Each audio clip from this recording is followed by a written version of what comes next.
HighBridge, a division of Recorded Books, presents A Worse Place Than Hell, How the Civil War Battle of Fredericksburg Changed a Nation, by John Matteson, read by David Colacci.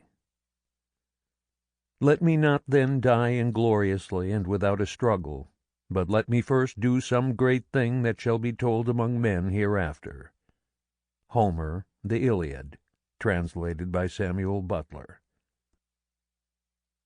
Prologue. A Brahmin's Baptism. Strange to say, Captain Holmes was laughing. There was little apparent humor in the moment, however, for on this overcast morning of September 17th, 1862, in a bramble-strewn woodlot near Sharpsburg, Maryland, the young infantry officer was running for his life. He recollected later that he had laughed only to himself. Yet in the chaos sweeping through the grove, to be known forever as the West Woods, Holmes could have laughed out loud and still have attracted little notice. As his regiment retreated, they tried hard to preserve order. Here and there, however, men were succumbing to panic, melting, as one of them put it, like frost in the sunshine. The joke that Holmes had in mind was a bitter one, and it had been played both upon him and on whoever relied on the newspapers of New England for truth about the ongoing Civil War. Holmes had gotten his first taste of combat 11 months earlier at Ball's Bluff, a battle that was already legendary as one of the Union Army's bleakest disasters. Driven backwards toward a steep embankment above the Potomac River, the ineptly led Federal forces had had no place to go but over the side. Countless men had fallen ingloriously down the slope. Many of those who survived the rebel gunfire tried to escape by swimming away from their attackers. A shocking number, including 2 of the officers in Holmes's regiment, were carried away by the current and drowned. Holmes had been seriously wounded, pierced through the chest by a Confederate ball. An enterprising columnist, writing for Harper's Weekly under the peculiar name The Lounger, had singled out Holmes for some words of praise. To be candid, Holmes had done little more at Ball's Bluff than stop a bullet, and many bodies had stopped bullets at Ball's Bluff. But he was Oliver Wendell Holmes, Jr., and his father was one of the nation's most famous men, respected both as a poet and as a professor of anatomy at Harvard's medical school. Eager to make a hero of the great man's son, the Harper's Weekly pundit had triumphantly observed that Holmes had been shot in the breast, not in the back. No, not in the back. In the breast is Massachusetts wounded, if she is struck. Forward she falls, if she fall dead. In raptures, the columnist concluded, "The men of New England never run." But now, in the West Woods, Holmes, a stalwart son of New England, was running as though his life depended on it, as in simple truth it did. The absurdity was too rich for Holmes. As the lounger's praise reverberated in his mind, he felt laughter welling up inside him. What if another rebel bullet were to strike him now? Getting shot in the back, he later remembered thinking, was not so good for the newspapers. In the next instant, the laughing stopped. A bullet slammed into Holmes's neck, tearing the flesh perilously close to his trachea, jugular, and spine. By the time he hit the ground, Captain Holmes was unconscious. At Ball's Bluff, he had been conscious throughout his ordeal, and as he was being carried to an improvised field hospital, he had been lucid enough to meditate on the nature of military honor. This time there was not an instant to reflect or wonder or regret, not even a moment to tell himself, "This is how it feels to die." Holmes did not, however, die of his wound. Astonishingly, the bullet that struck him in the woods at Antietam managed to miss every vital piece of him. He recovered and fought on until July 1864. Yet throughout his service in the Army, another Oliver Wendell Holmes, Jr. was dying all along. the Holmes who had cherished an unexamined faith in the sanctity of duty, the Holmes who strove eagerly to please his father and thereby win his love, and above all, the Holmes who believed that the universe made sense. In place of that young man, another was slowly being born, one who viewed skeptically the very nature of authority, and who could no longer regard the cosmos as either orderly or just. This book is part of the much larger story of a country that, diseased by slavery and sectional anger, broke apart and was then refigured and reborn. However, it is more concerned with the personal than the political. It tells the stories of 5 Americans and the paths they followed during the latter months of 1862. This book follows each of the 5 from the Battle of Antietam in September of that year until, and in most cases well beyond, President Lincoln's signing of the Emancipation Proclamation on January 1, 1863. It speaks of the different ways in which each of them came face to face with the pain and slaughter of war, and how each was transformed by the ordeal. The destinies of all 5 were brought together by the Battle of Fredericksburg in the second week of December, 1862. The first of the 5 we have already met. For the second, a slender, graceful young artillery officer from Alabama with a preternatural eye for terrain, the fall of 1862 would be a season of exhilaration, culminating in a day of audacity and glory that would durably link his name with the adjective gallant. During these months, a third man, a poet whom the early months of war had depressed into sullen silence, would spend many evenings in a Manhattan cellar, gazing at the follies of beer-soaked bohemians. Then he would read in the newspaper accounts of Fredericksburg that his brother had been wounded. Seeking him there, the poet would also recover his own voice, and would use the sights and sounds of war to rephrase the meaning of America. Still another figure, a man of God from an illustrious family, would wrestle with mortality, as his passions for abolition and personal vindication pushed his frail body to its limit.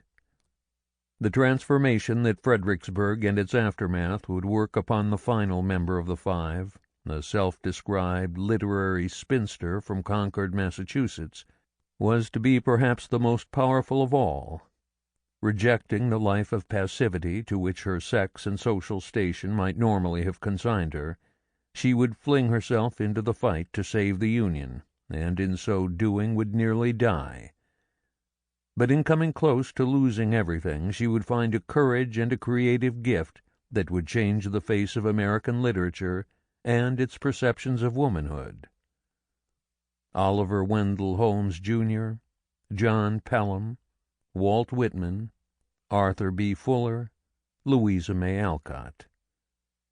Some of the names still resonate, others have fallen partly or wholly into obscurity. But if these 5 had not lived, or if the calamity of Fredericksburg had never touched their lives, we would now inhabit a different nation. Beyond argument, other battles bore more heavily on the outcome of the Civil War.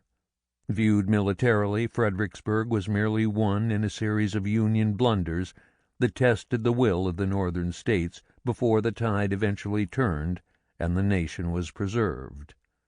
As a matter of cultural significance, however, no battle of the war surpasses Fredericksburg.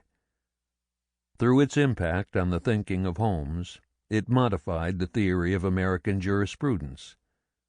Had Alcott never tended the wounded of Fredericksburg, it is unlikely that Little Women would ever have been written. Whitman, America's most indispensable poet, later claimed that the war was the fact of his life that shaped him more than any other, and it was Fredericksburg that drew him into the war. Though less well known, the gallant Pelham became a unique icon in the Confederate mythos. More than any other figure in the war, he came to epitomize the hyacinthine Southern hero, blooming early and dying young. More obscure than any of the others, Arthur Fuller offers not so much a cultural legacy as an enduring parable, the story of a man whose skills suited him best for peace and piety, but whose destiny instead awaited him in war, and whose response to that destiny effaced the line between sublime courage and pitiable folly. In the background of these 5 stories there is a 6th. Whereas this book narrates 5 stories of individual change, it also concerns a man who, at a moment of crisis, chose not to change. Almost 3 months before Fredericksburg, Abraham Lincoln had declared his intention to issue the Emancipation Proclamation. The measure was set to take effect less than 3 weeks after the battle, and the Union's defeat there gave the President every reason to leave the document unsigned. Placed in a position that he called a worse place than hell, Lincoln stood firm. That firmness, if it did not lead the nation to heaven, set it finally on the road toward hope. For what they did during and after the battle, 4 of the 5 Americans featured here became the subjects of poetry. The 5th, Whitman, wrote a collection of poems, as well as a great deal of other work, about those who passed through the ordeal of war beside him. Their fine and fearful stories are offered here in prose. The only poetry that is needed emerges from the struggles they undertook, the thoughts and feelings they expressed, and the lives they lived. Book 1. Antietam. Chapter 1. The Poet's Son. The governor, as his elder son was pleased to call him, worked cheerfully among corpses. The work that fed his family occurred inside the old Harvard Medical School on North Grove Street in Boston. There, as the early afternoon light shone through a single tall window and filtered through clouds of tobacco smoke, a small team of assistants would look on as the diminutive doctor strode into the demonstrators' room and walked smilingly toward the day's cadaver. Then Dr. Oliver Wendell Holmes, Sr., professor of anatomy, would pause to catch his breath. Plagued by asthma, he typically called upon a janitor to help him climb the long flight of stairs from the street below, and the noxious haze that filled the place did his lungs no great service. After taking a few moments to compose himself, the doctor would prepare the cadaver and make the other final preparations for his lecture. Meanwhile, some 300 boisterous students tumbled into the steep aisles of the adjoining amphitheater. As the students settled in, Holmes's orderlies would bring in the body on a board and lay it on a revolving table, veiled in a clean white sheet. The professor then would appear, greeted by shouts and applause of a kind that might, in a different place, have heralded the entrance of a famous actor. Dr. Holmes delighted in teaching. His lectures, patient and precise, were enlivened with puns and anecdotes, clothing the dry bones with poetic imagery. An assistant, Thomas Dwight, recalled that the professor let no opportunity for a jest escape him. Yet the humor somehow did not seem to disrespect the poor dissected corpse that had so recently enveloped a soul. Respect for the patient and love for the subject, these were the feelings that Dr. Holmes brought to his craft. Standing at the nexus of 2 worlds, explaining death to life, introducing the living to the dead, he daily imparted these values to his students, for them to carry through their careers. What Dr. Holmes wanted for his eldest child and namesake was a more complicated matter. When the doctor wrote about raising one's sons up to manhood, his metaphors turned toward the training of horses. Commencement day at Harvard, he wrote, always reminded him of the start of the Derby, when the beautiful high-bred 3-year-olds are brought up for trial. In his mind, 2 qualities in a human thoroughbred mattered more than any others: aristocratic bloodlines and superior scholarship. He believed the 2 were related. Holmes believed in chosen families, blessed with hereditary gifts for learning, and he never doubted that he and his offspring belonged to one. but he insisted the inheritance must be environmental as well as genetic. A proper gentleman ought to have eaten with monogrammed silverware, taken his leisure among claw-footed chairs and mahogany tables, and grown up among portraits of illustrious ancestors. But above all, a child should have tumbled about in a library and handled books from infancy. It was for the life of a Brahmin scholar-gentleman that the doctor intended his son. Born March 8, 1841, Oliver Wendell Holmes, Jr. was the eldest of the family's 3 children. When his son was a day old, Dr. Holmes announced to his sister the birth of a little individual who may hereafter be addressed as Holmes, Esquire, or the Honorable Holmes, M.C., or His Excellency, Holmes, President. The father's puffery was only partly in jest. Little Wendell, as his family called him, had emerged into a family laden with expectations. When Wendell was in his late teens, the doctor wrote a novel, Elsie Venner, in which he gave his impressions of the typical prominent young Bostonian. The features of that image correspond closely to Wendell's. The young aristocrat, as the doctor depicted him, was slender. His smooth cheeks were slightly pale. His eyes were bright and quick, and his lips played over the thought he uttered as a pianist's fingers dance over their music. Timid and awkward in a drawing-room, he was the soul of confidence when the conversation turned academic.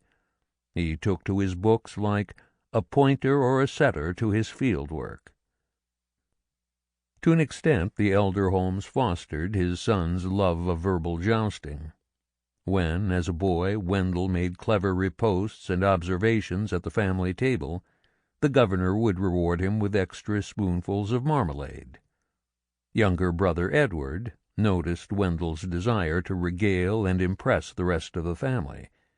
He later recalled that during dinner conversations Wendell would always append a "but" to his sentences in order to hold the floor. As the clever boy became a furtively rebellious adolescent, however, Dr. Holmes came to regard his son's bolder flights of rhetoric as an attempt to dethrone paternal authority. Tensions between them grew. A young domestic revolutionary, sitting across the table and eating his father's bread while simultaneously plotting his overthrow, can be an interesting adversary. In later years, the future psychologist and philosopher William James was to state, "No love was lost between W. Père and W. Fils." Dr. Holmes wondered aloud to James's father, the elder Henry James, whether it was a universal trait among sons to despise their fathers.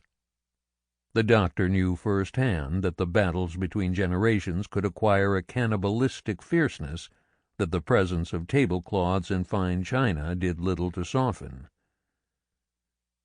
Each generation strangles and devours its predecessor. The young Fijian carries a cord in his girdle for his father's neck. The young American, a string of propositions or syllogisms in his brain to finish the same relative. The old man says, "Son, I have swallowed and digested the wisdom of the past." The young man says, "Sire, I proceed to swallow and digest thee with all thou knowest." Few fathers would have been harder for Wendell to outdo. Dr. Holmes's renown went far beyond his reputation as an anatomist. As a medical researcher, he had an extraordinary breakthrough to his credit. Studying puerperal fever, a postpartum disease that killed thousands of women each year, he had concluded that doctors and nurses were spreading the contagion by failing to wash their hands and change clothes between patients. In an age where bacteriology was unknown, many prominent doctors took Holmes's findings as an insult, but those who heeded them saved lives. The polymathic doctor also ranked among the most respected writers in America. A number of his poems still surface in literary anthologies. Old Ironsides, The Last Leaf, The Chambered Nautilus. In 1857, Holmes Sr. became suddenly famous. His new book of genial wit and fireside philosophy, The Autocrat of the Breakfast Table, won an eager audience among Boston cosmopolites, Pennsylvania farmers, and Georgia planters alike. In London, William Makepeace Thackeray, the author of Vanity Fair, proclaimed that no one in England could have written a wittier, more imaginative book than The Autocrat. It was not merely his father's extraordinary achievements that made it hard for Wendell to escape his shadow. He also had to contend with the doctor's unforgiving and unpleasantly insightful criticisms. The elder Holmes belonged to a generation of writers, typified by Emerson, Thoreau, and Margaret Fuller, who searched continually for the ideal. Dr. Holmes did not. His medical training made him always conscious of the frail and the finite. He observed, "Ministers talk about the human will as if it stood on a high lookout, with plenty of light and elbow-room reaching to the horizon. Doctors are constantly noticing how it is tied up and darkened by inferior organization, by disease, and all sorts of crowding interferences." As a scientist, Dr. Holmes looked upon his fellows, including his son, as self-conscious blood clocks with very limited power of self-determination. While many parents looked at their children with an exuberant sense of possibility, the elder Holmes saw limitations, specifically the curbs and barriers imposed by heredity. "Outside observers," he wrote, "see results. Parents see processes." An astute relative, he added, could size up pretty nearly the possibilities and limitations of a family's children. The doctor coolly scrutinized his son for the traits of his ancestors. Did the boy cross his legs in the fashion of an uncle he had never known? Did a movement of his eyebrows recall a grandfather long since dead? All the critical observation made Wendell wonder whether my father, who certainly taught me a great deal and did me a great deal of good, didn't also do me some harm by drooling over my physical shortcomings, and by some other sardonic criticisms. It seemed to the elder Holmes a lucky thing that children were unconscious of the deterministic oracles of nature that were written in their every gesture. However, to be a parent, and to see such things, was almost to be a fatalist. Oliver Wendell Holmes, Jr. would wrestle with fate, both practically and philosophically, for most of his life. For an intelligent male Bostonian of Wendell's pedigree, the path to adulthood led inevitably through Harvard College, where Wendell enrolled in 1857. Harvard, across the Charles River in Cambridge, was only a horse-trolley ride from his parents' front door, and, of course, Wendell's father was on the faculty. Thus Wendell's sense of independence as he walked the famous yard was muted at best. However, Harvard in the 1850s was perhaps less a place for acquiring manhood than one for prolonging boyhood. Wendell's near contemporary, Henry Adams, in an early phase of his lifelong quest for education, found little of it there. "As far as it educated at all," Adams grumbled, "Harvard was a mild and liberal school which sent young men into the world with all they needed to make respectable citizens. Leaders of men it never tried to make." The school was also insular to the point of being inbred. The young men were uniformly white and almost exclusively Protestant.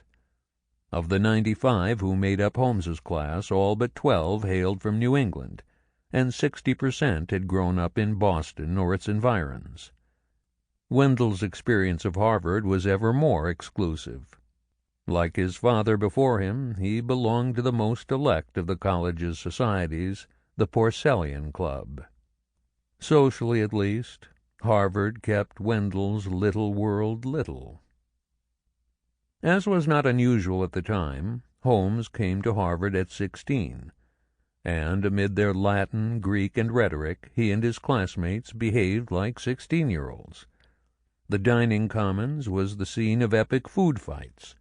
One student avenged himself on a mathematics tutor by screwing the latter's door shut, trapping him inside.